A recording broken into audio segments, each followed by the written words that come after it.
Hi everyone! Gagawa naman tayo ngayon ng mini Christmas tree.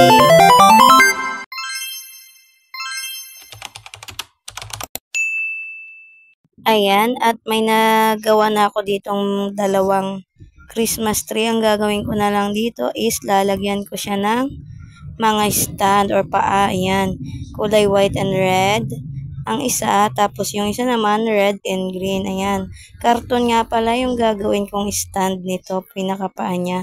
Tapos, yung pinaka-base niya is popsicle stick lang. Kasi ang tagal dumating ang tagal mag-ship nung wood na dapat paglalagyan ko. So, popsicle stick na lang. Ito, at magro-roll na ako ng karton pang paa ng Christmas tree.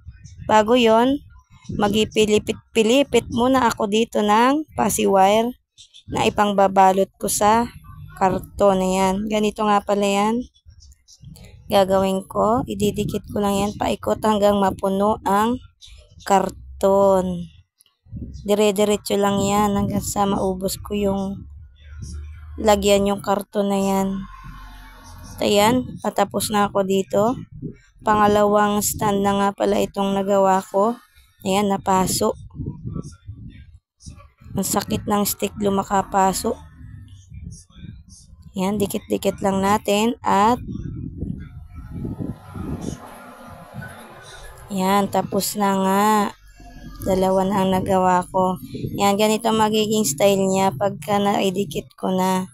150 pesos nga lang pala ang benta ko dito sa maliit na yan. Yung color white. At dun sa isa naman is 180 pesos lang. Ang importante dito, nag-e-enjoy ako sa paggawa. At ang ganda. Ayan. At may pa-Christmas light pa. Ayan. Ayan na yung finished product niya. Kung gusto nyo rin po mag-order para sa Pasko, ay mag-message lang po kayo sa akin. Hindi po kamahalan ang aking presyo. Budget friendly lang. At ayan, tapos na ang dalawa. Thank you for watching.